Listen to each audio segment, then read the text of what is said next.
Welcome to Occasional Randomness. I'm your host, Eric Scott, and joining me, as always, is my fellow co-host, someone who knows if it's a bass or a trout, Jason Johnson. Yep. No, wait. Nope. That's a lie. I don't really know. Let's go with bass because there's no trout anywhere near me. And the fun thing is, we'll never know anyway. Yes, we'll get to it here in a second. Yeah, I guess I could just make it up. Like, yep, I knew all along. Yeah. Sorry. Let's go with that. We all knew what it was, no problem. Yep. So we're still in the Farscape world, since there's a lull in other media at the moment that we cover. So we'll be proceeding along with Season 4 of Farscape, the final season. And we're more than halfway through now. We're getting up to episode 13 here tonight. So the end is sort of near. That seems amazing, actually, if you think about it. Yep. Years later. Yeah, don't do the math on that one. No, How long have we been doing this? I guess we could go figure it out, but it's also the lazy randomness book. Well, coupled with the fact that I just offloaded a ton of my backup files as thinking I needed more disk space, I'd have to go track them down in retention. So yeah, no easy answers to that one. And our usual PSA here, if you like what we do, please give us a like or a review or spread the word on all the socials. We would appreciate it. All right, so as we mentioned before, we're going to be talking about Farscape, Season 4, Episode 13, Terra Firma. All right, so as we left off in the exciting middle trilogy conclusion here last time, before Jack can answer that question, was it a bass or a trout, Sokozu steps out and tells John that the 4 humans in front of them are not imposters. DRD scans confirm they're actually humans. It's me, son. It's all right. You're home, Jack says reassuringly. And you're alive, and if that wasn't miracle enough, this ship here is actually a living organism. Yeah, it is, John replies. Jack then points to Sokozu being another alien life form. You're batting 2 for 2 there, Dad. John asks how they got up onto Moya, and Jack tells him they sent a shuttle to open communications, and everybody at Yasa had a coronary when Sokozu answered in English. Yeah, she's too smart, John says, of Sokozu. Then one of the men introduces himself as T.R. Holt, the special advisor to the president. He congratulates John on the first contact with extraterrestrial life. John kind of chuckles and calls out the others from Lola, and as they step off the ship, John warns him, just don't make any sudden moves. The American officials look on in utter amazement. Sokozu tells John that Moya arrived in orbit 42 days ago. John tells her that, yeah, I guess some time dilation may have occurred between them getting here on Moya. John asks where is Scorpius, and she tells him he's in a pod at the far end of the wormhole, transmitting a signal so they can get back home. We cut then to John sitting on a pier back home in America, writing in his diary. He realizes that he's finally back home and thinks that seeing his friends and family again is so normal. We see him meeting DK and wife Laura. Remember DK, buddy? Hey, his best buddy. I've DK. not seen since episode 2. Yeah, officially. Yeah, I guess maybe some weird flashbacks or something, or fake DKs later. Yeah, but yeah, this is the OG DK, so to speak. The crew is being contained in a waterfront mansion with full security teams standing by. It's a cage, but at least it's a gilded key. John says, of course, the suits are more interested in the technology. No surprise there. So they let them look, but they just can't comprehend it. Not yet. Some VIPs have even accepted translator microbes, but even they won't help some people listen. Not that you can blame them. But the alien life's not been going too crazy. His family's been helping out. His sister Olivia is hanging with them. His cousin Bobby is completely fascinated by the ETs. And we see Bobby making lots of handheld video camera footage of Tiana and Sokozu as they sit in the garden. Tiana, of course, wants to go out and make friends. And, of course, meanwhile, Rigel and Narenti are trying to out the food and are the happiest of them all. Not so happy is T.R. Holt. John is trying to convince him that a trip on the spaceship with 500 of Earth's best would be a great idea. TR says, however, that the Farscape Project was and is an American initiative, so they should reap the first benefits of all this. A line that is repeated by Jack as well. John is adamant that this knowledge must be shared or no deal. TR tells him that Jack has been made EASA's director for extraterrestrial studies, and he tells John not to screw it up for his father. That's a nice suit, John says. you have to buy one, or does that come standard issue? This brings him to his dad. Jack's world has been turned completely upside down, so he's trying to make it right side up by putting up Christmas decorations, even though it's Florida and the whole block is cordoned off by security. Wait, are you saying we shouldn't put up Christmas decorations in Florida? I think it's fine, even though it never snows there, but yeah.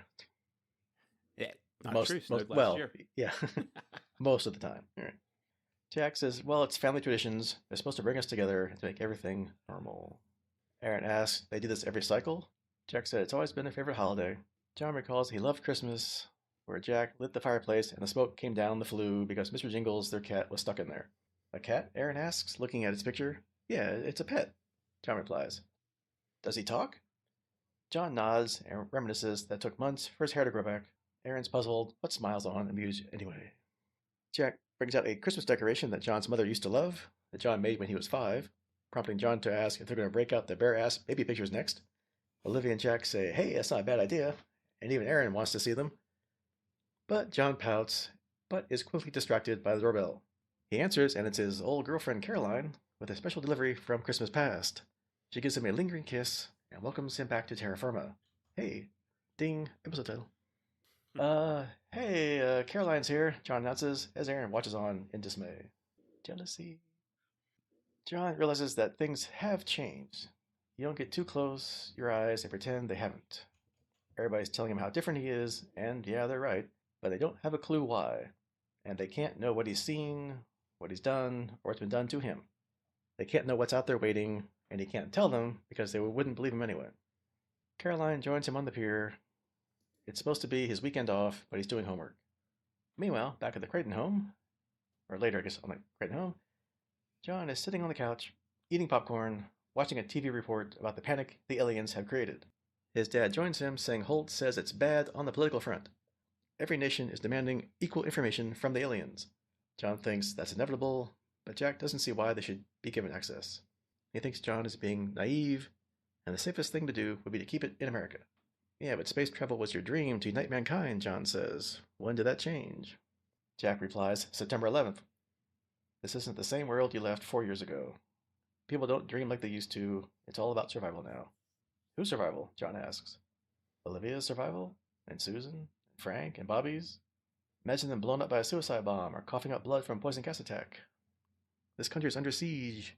You don't understand the global situation now. John asks if that's because he's been out of town or because Daddy's always right. Jack says that's not fair. He says John doesn't want to argue with anyone, just insists that he's right. He accuses John of being the most stubborn in the family, to which John strongly disagrees. Kind of stubborn about it. Yeah, not stubborn at all. So Jack concedes they should probably split the title. John tells him that he's going into space tomorrow and invites him along, unless he's too stubborn. Meanwhile, back on Moya, we cut to Grayza's hunter, the Skreeth, lurking in the darkness. Remember him from last episode? Meanwhile, John, Bobby, Jack, Dargo, and Aeryn return to Moya. John introduces Bobby to DRD 1812, which will be his and Jack's tour guide for today, and they go off to see Pilot. Dargo asks John if he can check wormhole stability from command, or if he even needs to go back outside. No, command will be fine. I've had enough EVA to last a lifetime. See 2 episodes ago, hovering in space for a long time. Aeryn tells Dargo that the Prowler's systems all check out normal, and says he appreciates his keeping the scientist from damaging it. After a brief silence, Dargo leaves the pair alone, saying he'll meet them on command. John tells Aeryn that if she has a problem with the acid boys poking around her Prowler, she'd just leave it behind, as they've got more than enough things to look at. She asks if it would be better if she stayed here as well. Why, says John. I'm clearly not fitting in, she says. You're fitting in as well as any of us are. Whatever, it's up to you. She says that she does not mind his scientists poking around her Prowler, and she could even field strip the cannon. No, please don't do that. Thank you, no. They've seen enough, John says. Meanwhile, back in wherever they are, on the far side of the galaxy, on the command carrier, Raka asks Grayza what the device she has in her hand is. She says it doesn't matter. He won't remember anyway. And then slaps it on his forehead. Apparently, it's a communication device. She calls the Skreeth for its report, and it answers, talking through Raka. It tells her they're orbiting Crichton's home planet and got there through a wormhole. She tells Skreeth not to kill Crichton just yet, but learn all it can about the planet, its defenses, and its location first. The Skreeth really wants to interrogate John, but she tells him that he's proven resistant so far to many different forms of interrogation, and orders him to remain hidden for now. She disconnects Braca, who remembers nothing when he comes around and is thoroughly confused. She quickly changes to duty and orders him to ready the ship to destroy a planet. Which planet? Back on Moya, John tells Dargo that Moya is almost ready to leave, and Dargo says that Pilot and Moya are looking forward to giving humans their first trip to the stars. Although he realizes that they're not going, and asks John why he even offered them tickets in the first place. To give them something, otherwise they'd try and take it, he replies. John says they're giving them a few hints and then getting the hell out of there and hoping Earth will get its act together before the real space monsters show up. Meanwhile, Jack catches up with Aeryn looking for John. She instead offers him a lift in her prowler, and John joins them and tells his dad to join her. She's the finest pilot he's ever come across. Aeryn takes Jack to Saturn, and he savors the moment, commenting in awe that he is farther from Earth than any human has ever been. Aeryn corrects him, and that actually, no, he's not. And Jack says, yeah, I guess John does have a few more miles on me. Just a few. Yeah, just, several million or more, I don't know. Aeryn comments that John must be happy to be back on Earth. I'm not sure. He's having a rough time adjusting, Jack tells her. He hasn't talked much about what he's been through. Not even about his shipmates, Aeryn asks. Jack says that he's talked about their societies, their customs, and Aeryn says John thinks that her species and humans may be linked. Jack says he would not be surprised at all, and would think she was human if he didn't know any better. Jack says she has feelings for John, and Aeryn asks if that shocks him. He says no. It might if he thought of her as an alien life form, but he doesn't. He says that John actually hasn't said anything, but he believes John has feelings for her also. He did, she replies. Now... Jack says that now he's home, and that is one of the things he'll have to figure out. Just give him some more time. Back in the mansion, Sakozu's having an argument over the phone with somebody, not wanting to have any x-ray or any form of biological examination conducted on her or her crew members. Rachel tells her to relax and eat something, she'll feel better. She says no, she wants to go back to Moya, and Chiana gives her a present to give to Pilot. Their auntie starts singing a Christmas carol, badly reading a musical sheet, with Chiana joining in enthusiastically. Sakozu grabs the book from her and throws it out the window in frustration. Oh, so much for Hark the Herald Angels Sing. Yeah. Or whatever version they were singing. Hark something, anyway. Yeah. Jack tells John how amazing his trip was, and it was the best Christmas present he ever got.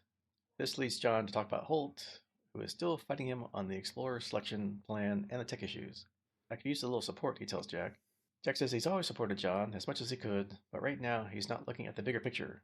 No, you don't see the big picture, John insists. You can't conceive of it. He says the Earth has to work together on this, but Jack says he's asking the impossible. Impossible's not in our vocabulary. Who said that, remember? You. You did, John says. 4 days before you set foot on the moon. He told me to believe that, and that belief kept me alive. Please tell me you still believe it. Looking a little distressed, Jack replies, I'm not sure what I believe anymore. DK, hey, remember him? And Laura talked to John about all this crap he's tacked onto his module, saying it's theoretically impossible and can't work. John says, well, that theory's wrong, but he can't tell him why it works because he doesn't even know it. He didn't design it. He just installed it. Laura tells him they need to get something from him, but John reaffirms his position that he can't tell them what he doesn't know. DK asks, well, why'd you bring the ships then? As DK and Laura leave with a security escort, DK tells her that something's going on. Laura is sure he's holding out on them, and DK speculates that he just wants all the glory for himself again. As they're about to get into the car, the Skreeth shows up and attacks them, killing their security escort, and interrogates Laura and DK. Meanwhile, it tells Grayza that it can guarantee that not all of Crichton's species have his ability to withstand interrogation, and also John has not yet shared wormhole knowledge with anybody. Skreeth says that knowledge can die with Crichton, but not until I have that knowledge, Grayza insists. Skreeth is confident that he can capture John, but doubts he can bring Crichton to her. Grayza says she can't get to Skreeth either, since the journey to Earth is obviously impractical without wormhole knowledge. Their best alternative is to seize him, learn what we can from him, and execute him, Skreeth says. Grayza is forced to agree, and when she says she needs nothing more from the captives, poor DK and Laura are summarily executed. Meanwhile, John's at home, looking through an old photo album, when Olivia comes home from her shopping trip with aliens, of course. She asks what's wrong. He looks subdued, but says, nah, nothing. Do you want to go live in the past, she asks. No, thanks. Been there, done that. See last episode? Well, where do you want to live? We're in Kansas. Yeah. Where do you want to live, she says. I don't know. You tell me. Where do I belong? He says he looks at the pictures and recognizes the faces and some of the places, but it's not his life anymore. He points to his mother and says he really misses her. He points to Olivia and says he misses her. And then points to his dad and says the same, but he's changed. What, he's changed so much you can't talk to him? She says he's saying the same thing about you, that you've changed so much. John agrees that he has changed, but he can't tell him why. And it's because he works for extraterrestrial studies, and what he hears, the government hears. She asks if John means that Dad can't keep a secret. I mean, there was a mistake, John replies. It was an accident, and it shouldn't have happened, and there are things that the government cannot hear. Meanwhile, Aeryn has brought some presents to the mansion, ensuring Crichton isn't there, since they're gifts for him. Dargo says he's not here, but his cousin is outside interviewing Caroline Wallace. So outside, Bobby is filming Caroline and asks how long she's known John. I met him 6 years ago, she says. And he asks how long he's been his girlfriend. But when she spots Aeryn walking over, she tells Bobby to cut it. Aeryn says don't stop on her behalf. She's interested in the answer. And Caroline asks if she'll tell her why she wants to know. And Aeryn says John and I were in a relationship. Caroline asks what kind. It's kind of complicated. Aeryn says, Caroline says she and John had a much simpler relationship, just casual times, but that was before. And now she says that he does not even want that much. But he's been spending time with you, Aeryn comments. Caroline says he thinks he's been testing himself, working out what he really wants, and it's not her. I'm sorry, Aeryn says. No, you're not, Caroline replies. She asks if Aeryn still wants him. Yes, but it doesn't matter. He doesn't want me either. Caroline begs to differ and thinks that he does. And when she asks about Aeryn, he said there's nothing going on. Aeryn says that's a bad thing, but Caroline says she's a lot to understand about humans. Sometimes when we repeat something so much, it's because we're trying to convince ourselves of the truth. And that is that John still loves Aeryn very much. Meanwhile, on the other side of the wormhole, Sikozu has joined Scorpius in another transport pod. She soon realizes that he's trying to turn the pod into a bomb. He tells her the wormhole is traversable, therefore they can't let Grayza find it. Sikozu asks if he thinks her carrier will return, and he says his spy board has been unable to discern Grayza's current strategy. But if she does return, he will detonate the pod inside the wormhole, which should destabilize it. But how would you survive? Sikozu asks. He says, I won't. She says he would have a better chance of destabilization with 2 pods. He grabs her, asking if she would like to observe the sequence. We'll leave that creepy scene and go back down to Earth. A little mind soap. Yeah. Things you can't get out of your head. Back on Earth, Dargo tells John that Sikozu went back through the wormhole, but says she's not going to return to Earth. John says that's good. Meanwhile, Holt is still trying to persuade Jack to make John bend because he's getting an earful from up above. The Joint Chiefs want to classify the technology as a national security risk and impound it, but Jack says John is never going to allow that. He'll take it away instead. Holt says all he wants is a compromise and urges Jack to convince his son. Jack calls everybody to attention and gives a speech. I once told my son that he'd get the chance to become his own kind of hero. Well, he got it and made the most of it. I also taught him to stick to his guns when he thought he was right, so I can't fault him when he does. I've heard it said he should take our judgment over his because he owes us. I even said it myself. Well, we're wrong.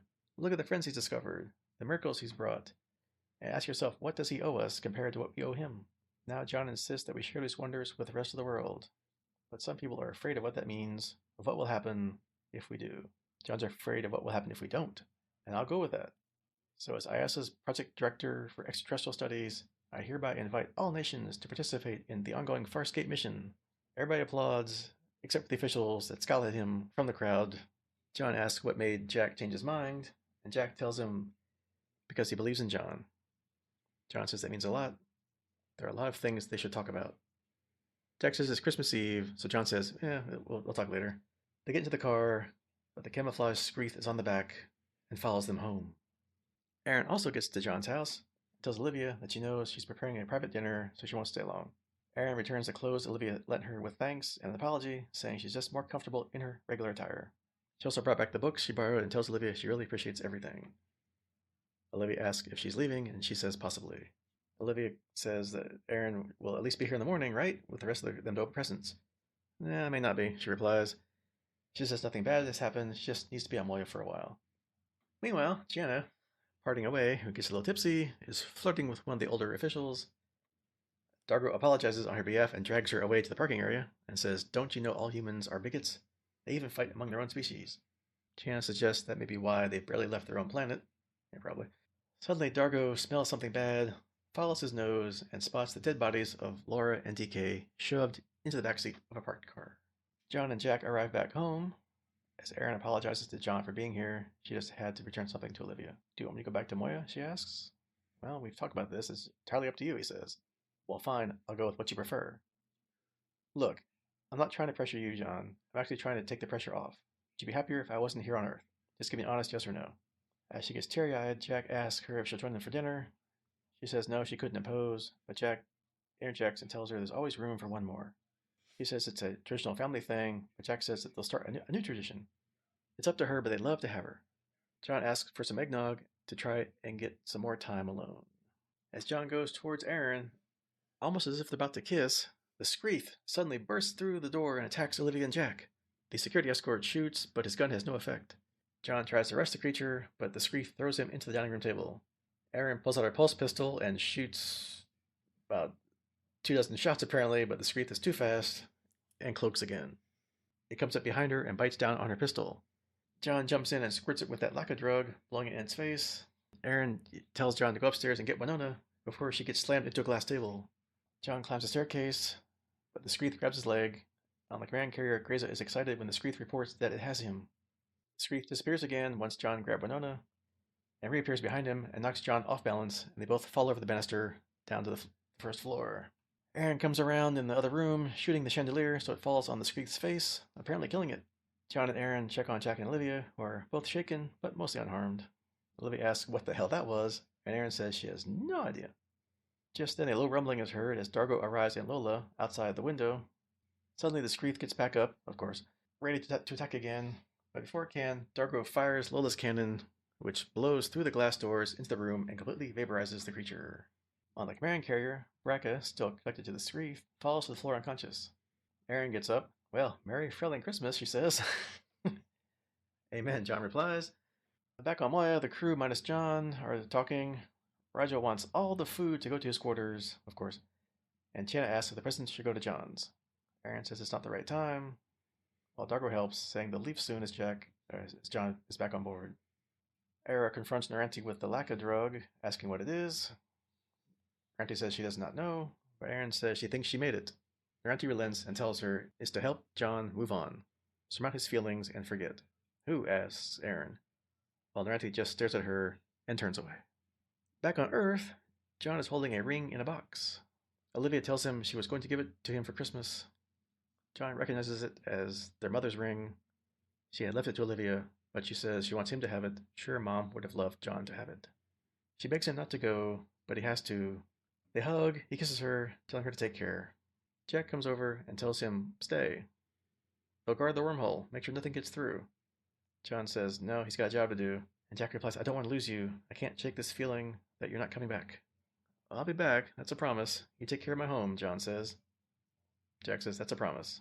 They hug, John kisses him, and as all of them are upset, John turns, puts on his sunglasses, and walks away. The end. Alright, some trivia about this episode. Pilot does not appear here in this episode, although he's referenced a couple times. After numerous false starts, John Crichton sets foot on his Earth for the first time since premiere, which would be episode 1, season 1. The fight between the Skreeth, Crichton, and Aeryn was originally going to be finished with the house being destroyed. The production was going to use an actual building slated for demolition and finish the job. According to the script, the episode begins during the fall of 2003 and ends on Christmas Eve. Ben Browder lists this as one of his favorite episodes of season 4 and of the series entirely because it took the risk of taking Crichton back to the real Earth. The line Merry Frelling Christmas was an ad-lib by Claudia Black, and the Skreeth was deliberately colored green as an homage to Dr. Seuss's The Grinch. Oh. Which now makes sense, but not at the time it didn't make sense. No. And although Sokozu is shown as capable of eating almost anything, she doesn't seem to like apples very much. And finally, in a deleted scene, Aeryn introduces herself and her shipmates to the humans, emphasizing the fact that they've learned some English during the events of Kansas, which we commented about last time, that they seem to know way too much English. Fluent. Yeah. All right, so that is a rather long recap of this trilogy of episodes. Actually, this episode, because lots of things happened. So we usually think that they do these multi-part stories very well. So what did you think? Was it a good episode? Did the whole 3-episode storyline deliver? Yeah, so I did like it. I don't know if it's my favorite of the multi-parters. We've had some really, really good ones, but it was well above average. And overall, I think the trilogy kind of tied together an interesting storyline across, multiple times on Earth, and I guess the weakest would probably be the first episode, right, with all the Einstein and all the stuff there. But yeah, overall, I think it was good. I've got a quibble or two that we'll probably hit as we go through, but you know, I do think they struck the right dynamic with John not really fitting in once he got home. So I did enjoy that part. How about you? Yeah, I think we have the same quibbles that we'll get to here in a minute. but, but yeah, overall, yeah, I liked it. I like this episode and the whole trilogy. And yeah, I mean, during this episode, some of it's what you typically would think would happen, and we've seen before in other TV shows where one country wants all the alien knowledge and technology for themselves. But other than that kind of trope thing, yeah, the rest of it was pretty good. It was fun seeing John with his family again. His real family. Not fake families that we've seen over the years, but his real family. Yeah, it is kind of weird thinking of Jack as actually being his dad, right, as opposed to the Jack we got to know in the middle somewhere. So Yeah, anyway, an alien or a fake thing in your head or whatever. Yeah, so it's his actual dad finally. And yeah, it's kind of fun how they interacted with Aeryn. Kind of almost treating her like family. And of course, it's always funny to watch how our alien crew reacts and acts to things on Earth and people on Earth, like last episode. Rigel's still eating everything he can, not getting sugar high this time, so I guess that's good. I guess he's learned something there. yeah, he should be going through withdrawals. I mean, I know, goodness. yeah. And of course, the girls go shopping. And hey, look, DK. Oops, never mind. Oh, hmm. So we'll get to that in a minute. And yeah, we make progress with the overall plot of John and Aeryn, and with Grayza. So yeah, I mean, I think this is another good multi-part episode. Yeah, So I agree. Like we said, we'll dive into some of the mhm. details, but overall, they stuck it. We'll see. Like, would we say we're over halfway through with this season, so it'll be interesting to see where they go from here. But yeah, let's dive in because I do want to hit a couple things. So Yeah, so of course we joked about it at the top of this thing when we start off, and what we said last time in our recap, or guessing what happened next time. We don't get the answer to our questions. Was it a bass or a trout? We'll never know. I guess it doesn't matter since John knows they aren't imposters, so that was the whole point of the question. But we also don't really learn why some of the same people from last episode in 1986 are there on Moya in 2003, except for his dad, which makes sense. But the other three people that we saw before, I'm just thinking it's because you want to save the cost of hiring more actors, and you can just film it like last time, with the same people, and then cut it to this episode. So, but that's my opinion. I don't know. But we do learn, though, that it's been 42 days since Moya appeared and before John and Lola and company returned from the past. So, Jack says they came up in a shuttle after talking to Sakozu.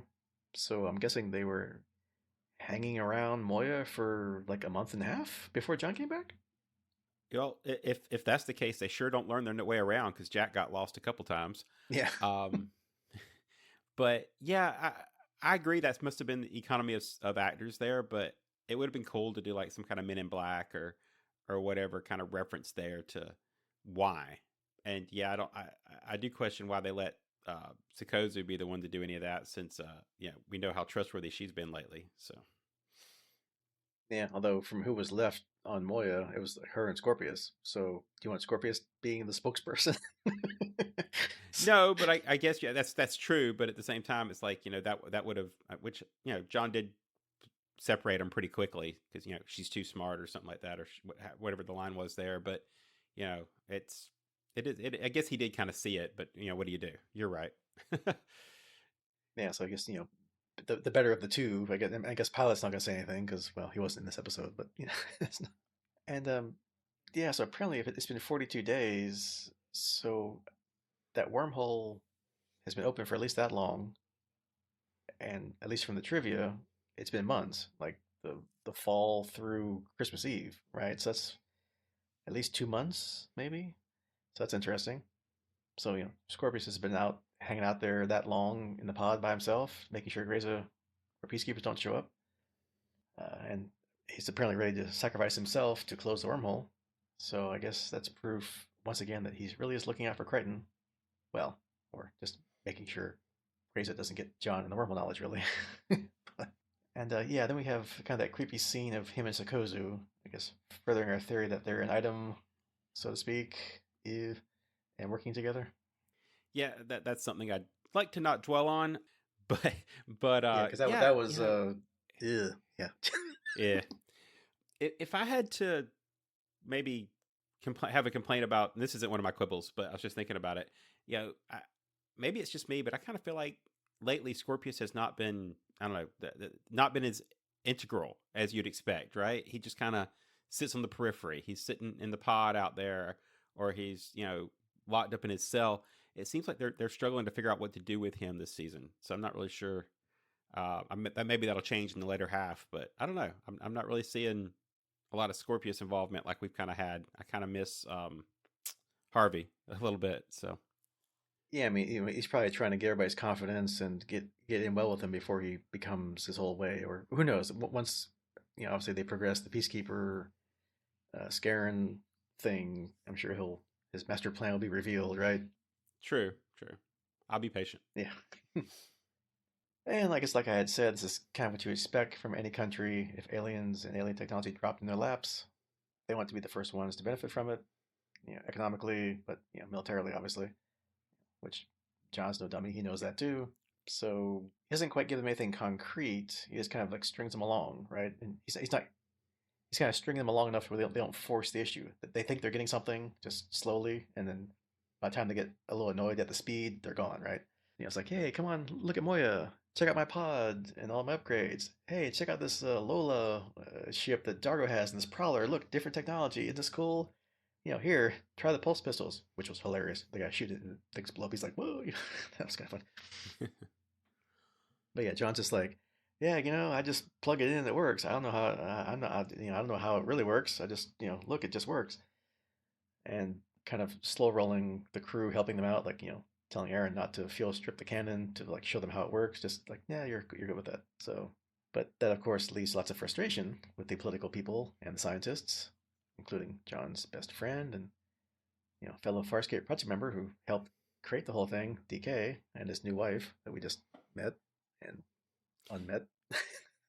Yeah, well, no, I'm sure they'll live. DK's got plenty of time to figure all this stuff out, so he'll be around for a while, so it'll be okay. But yeah, I don't know.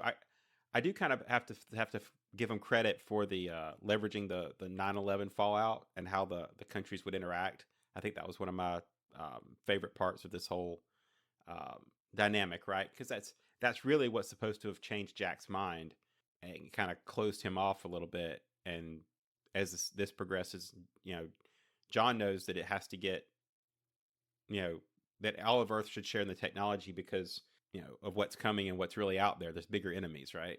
But Earth is still focused on Earth. They don't understand that.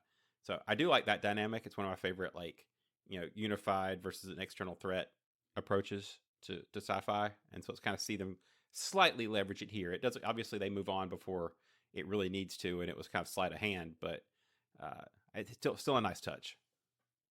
Yeah, I mean, rather than ignoring that it happened, they kind of weave it into the story and make it make sense. So that was good. I applaud that too. And then yeah, DK, poor DK, and Laura, who we met the first time, I guess. I don't know, but whatever. But yeah, more importantly, DK, right? He's been John's best friend since childhood. He was one half of the Farscape Project. I mean, he and John came up with the whole idea of, I think using gravity as propulsion or helping it slingshot the ship and go faster, and then poof, wormhole, and here we are. So he's kind of important to the whole thing, and I, I know there are other things going on in this episode, so they couldn't spend time everywhere. But given how DK was involved in this whole thing from the beginning, it would have been nice to have maybe a scene with John reacting to hearing that DK was killed. I mean, I'm assuming he was told before he left, but the way it was cut, you would never even know that he has any clue. Yeah, and that's quibble one for me, right? So I did felt like his death was just passed over for the quick wrap up of this episode. Like you said, that they needed to kind of wrap it up to move on with the ending of this episode because the big resolution was with Jack and Crichton, right? Maybe, and I know that there's only so many episodes and they've got a whole lot of story to go. Maybe this should have been a 4-parter, right? And you could have ended this episode with the death of DK and then kind of had an entire episode to wrap up the fallout of that and actually give some meaning to his death instead of just, oh yeah, and DK died. Yeah, and I was going to save this for the end, but yeah, one of the things I was thinking of when Dargo and Chiana found their bodies is, oh no, I hope that they don't get pulled into these aliens are murderers, they kill Earthlings, and then go down that path, which they didn't, given the time crunch they had. They couldn't even fit that plot in. But yeah, if they broke it out into 4 episodes, that could have been a couple scenes, in episode 4, right? If they wanted to stretch it out. Yeah, and like I say, I mean, they've got bigger things to do as we get back and resolve the actual Farscape story. But I don't know. I was enjoying this bit, and I think it would have been nice to have maybe. I guess that's like another half a quibble as it could have been on Earth. So a little more time on Earth for one more episode. Yeah, and like we said, John knows that Earth's not ready for aliens or alien technology, especially not and not ready to even know about the Scarens and the Peacekeepers. That they'll do anything to get this wormhole knowledge and even destroy Earth, as Grayza hinted at. So yeah, I mean, he's going to leave no matter what. He's not staying, which kind of parallels back in the first episode of this trilogy where the ancient Einstein had said that John can't really go home anymore, or I guess in this case, not too long anyway. So, John's trying to figure out things and enjoy what time he can spend on Earth with his family, because, who knows if he's ever coming back, right? Yeah, which I guess does give him a little bit of closure, right? Because we've spent 4 years, three and a half seasons so far of John's focus being to get back to Earth. And now to voluntarily leave it, it's like, well, we've kind of closed that door. So now he's committed to whatever comes next. He has a little bit of closure, so. Yeah, because there's no way Earth can stand up to just one peacekeeper ship. I mean, it's just not going to happen. So. No, you'd have a whole conquered people at that point. Yeah, or a blown up planet, right? I guess. Pretty much. Yeah. And then, yeah, we do progress the John-Aeryn relationship plot, finally. Or at least with this John. So. Oh. No comment. Yeah, Aeryn's not liking Caroline all that much, but both her and Jack tell Aeryn that John has feelings for her. So, like, kind of, yes, this is happening. Please get on with it. But I do like the struggle that Aeryn has with staying for Christmas or leaving. And of course, just when they're kind of maybe going for a kiss, maybe not, the Skreeth interrupts the things, of course, because, plot drama. Farscape. Yeah. And then later when she confronts Naranti about the drug that John uses on it and why he had it, and Naranti pretty much tells her flat out why. But, hey, at this point, we've only got 9 episodes left, plus the, 2-parter Peacekeeper Wars. So, I mean, come on, folks, let's get on with it. You're running out of time here. Stop stringing this along. Although we do have John's mother's wedding ring now that his sister gave him. So, I mean, we know it's coming. it's never been closer. Yeah. Hopefully that's Chekhov's ring, right? Yeah, I've belabored my distaste for how long the romance plots drug out. It's my least favorite part of most TV series. The will they won't they thing back and forth, and so let's just call that quibble 1.5. We can keep going. I don't need to make the listeners listen to me complain about it again. I'll be glad when it's resolved and we can see what's next. Yeah, because I told you before, like I'm kind of like speed watching Smallville again, like all 10 seasons. I had like a little episode guide of which ones to watch, and yeah, it's like Clark and Lana Lang are supposed to be together, right? But he keeps pushing it off, or they do, they don't. I'm like, just get on with it. Just, Well, and not the tangent, but that is a major part of a lot of TV shows, right? I mean, I was a big Castle fan when that was first coming out. The Nathan Fillion writer with a cop TV show, and man, they drug that thing out for like that was another show that went like 4 years of it's coming, but we're just gonna they're gonna now we miscommunicated, we're gonna date somebody else, all these miscommunication romance things, and so it's a trope. It's just I think we've resolved this with one John once. Can we get there again?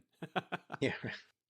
And then you go the other route. Like if you ever watch Moonlighting from back in the '80s with Bruce Willis and Sybil Shepherd, where they kind of had like that like tension going back and forth, like the romantic attention or whatever. And then when they finally did fall through on it, then the whole show collapsed at that point because it was the fun of the them going at each other, not actually doing anything. And then when they finally did it, we were like, eh. So. Yeah, I think it can be done well, but yeah. I do see the point. I know some people, evidently a lot of people like it. I'm the odd one out. So like I said, it's maybe it's a personal flaw, but Yeah, I mean, it's good. It's good to I a lack point. patience. Yeah, it's good to a point. But then, I mean, okay, how many times can you keep doing this? All right, let's like, okay, let's either move on with it or drop it. So, Well, and like we said, I think the fact that we had one clone, or I guess one full copy, I'm not sure how that actually worked. Anyway, get resolved once, right? They had the relationship, and then to have that, reset, kind of like, okay, yeah, we got to do it again. and yeah, so back to our little friend, the Skreeth slash Grinch, whatever. We get more of what Farscape's known for, which is interesting organic technology, like the way with how Grayza communicated it to it, and it, back to her. So the device she slaps on poor Braca there can let it speak through that person, which is kind of cool. Apparently, it's got a really huge range because wherever she's at in the command carrier, all the way to Earth. Did it go through the wormhole signal? Did it not? Anyway, whatever. I didn't think about it too much. Just like, okay, it's cool Farscape technology, whatever. And typical Farscape. It's got some good fight scenes here at the end. Maybe it was a little too over the top by both the chandelier that falls on it and seems to kill it, but no, like most horror stories, if you don't kill it twice, it's not dead. So we have to totally obliterate it by Dargo's ship's cannon. I mean, this thing like destroyed a whole Leviathan. So, but somehow it's got really fine control, and it can just take out one creature in a house and not take out the house, or anybody standing like 3 feet from it. But hey, it's Farscape. I'll allow it. Well, we did hear in the trivia that it wasn't originally intended to take out the house, right? So they must have scaled it back. Yeah, way Um, back. way back. Well, the thing you got to figure out why everybody didn't, like you said, why everybody else didn't die in the house with it, right? So it does at least make more sense this way. So we're gonna hit main quibble 2.0, right? This is my other major issue with this episode, and that's that I didn't like the design of the Skreeth. Like, bonus points credit for I give it 2 bonus points. One for the tech, right? The communication thing. I thought that was really really different and neat. Don't think about it too hard, but that was cool. The second was knowing it's a homage to the Grinch. Okay, that makes it a little bit better, but I don't know. I didn't feel like it held up to the Creature Factories or Creature Shop standards, right? I mean, that we've had some pretty. I don't expect them to be like high budget, modern day CGI type alien stuff, but we've had some pretty good aliens, and this one was kind of like, okay, not super well done. And then I guess going through the recap and everything, the second part that makes me annoyed with it is the name Skreeth. All I hear is Screech from Saved by the Bell, and that's really messing me up as well. So the Screech tried to kill everybody. That's what I'm hearing. Yeah, you get those geeks mad, boy, and they no anyway. Yeah, Dustin Diamond, man, he'll come after you. Yeah, and yeah. Speaking for other aliens that are well made, I do love the scenes again with the crew interacting with those dumb humans and more of Earth's offerings. Rigel and Naranti loving all their food, and of course taking a bunch of it onto Moya. So I guess there goes our supply problem for a while, right? Or not, depending Yeah, on until they run out. It's like it'll be like crackers, man. They'll run out eventually. yeah, they'll matter. Yeah. And yeah, I guess Sakozu tries an apple and spits it out in disgust. So I guess Earth food not for everybody. And is it stereotypical that the girls go shopping and love it? Yeah, probably. Yeah. But stereotypes are stereotypes for a reason. So okay, sure. But yeah, why is somebody talking to Sakozu on the phone, which was funny, asking her for like biological samples and tests, and she's like, no, I don't. No, I don't want this. Why are you calling me? What is this? So, could have happened in person rather than the phone. Maybe they're just really persistent and asking again, and we just didn't see the first time. Either way, it was still funny. So yeah, I took that as maybe it wasn't the government. It was a telemarketer, a private company reaching out, offering her like, hey, we'll give you X dollars or whatever if you'll let us do an X-ray or something, or how about just a small tissue sample?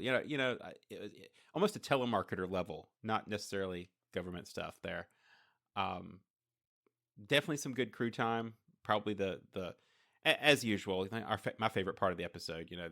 The actual dynamics between the crew and our Farscape bunch being themselves is what makes the show, and that's definitely was the better parts of the season, or the episode, including like even at the very open when John's like, "Hey Dargo, come on off the ship, freak him out," oh, you've just seen human looking aliens. Check this out. Everybody relax, don't go crazy, right? Yeah. Yeah, and then we get our final relationship topic, the relationship between father and son.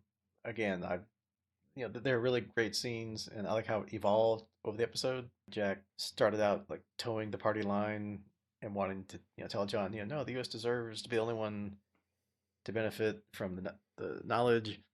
John throwing his own dad's quotes back at him about the opposite, that he's instilled in him all these years, and that helped him stay sane basically with all that's happened to him for the last 3 years.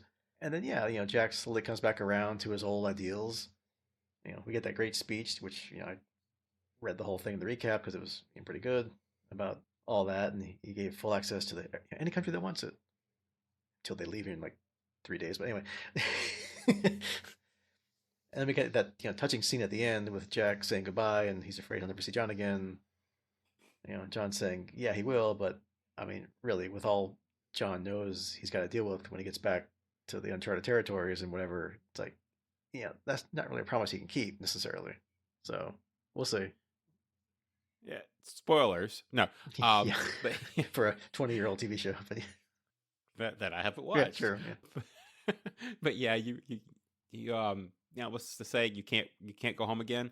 So I can see it's that way for the crew too, right? I mean, this was John's chance to go back, got some closure, but yeah, I don't expect us to see real Earth again at any point in the actual rest of the run of the show. So I could be wrong, but we'll see. I mean, it happened in Battlestar Galactica, so Yeah, well, yeah, it's been 20 years since I forget, and I won't tell you anyway. But we'll find out together. So yeah, anything else we didn't talk about you want to mention? I talked about the one thing before where they didn't turn it into a look, the aliens killed our human friends. So I'm glad they didn't do that. So thank you. They had way too much plot to deal with and to try and throw that alien stereotype plot at us. So thank you. Yeah, I agree. I mean, I don't know that that's what I would have wanted. I will reiterate that, believe it or not, this could have benefited, I think, from a episode 4 instead of just a 3-parter, but a 4-parter. But I know that's expensive, and they did get a wrap on it. So now we can go back to the other side of the galaxy and see what's actually going to happen with the war between the Peacekeepers and the Scarens, right? I mean, it's not like there's a title named War somewhere out there that we have to work our way towards. So, yep. And speaking of which, so next time in the Farscape saga here, we'll be covering season 4, episode 14, Twice Shy. So I guess playing our usual guessing game of what does that mean? Well, the first part of that phrase is once bitten, twice shy, right? So if you take it literally, hopefully it's not another space bug or a space creature episode, because we just kind of had that one with the Skreeth in this one. So although they've done weird things back to back before, but hopefully not this time. So probably something about the crew or a crew member not wanting to do something because it went bad last time. So maybe something with Grayza, maybe, or the Scarens, because we haven't seen Scarens in a little bit.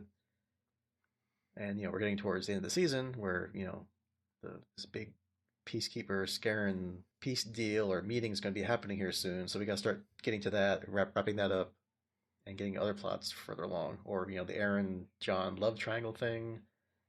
Not triangle, but whatever. Well, I guess triangle if you count. No, it was a triangle. Other John, right? Yeah, no, it's a triangle. Yeah. So. Are we gonna drag that out again, or please no? Yeah, I'll jump on that similar wagon. I'll say it's hopefully probably moving towards the end of the Grayza arc. Right, we've got to work that towards the end of the season.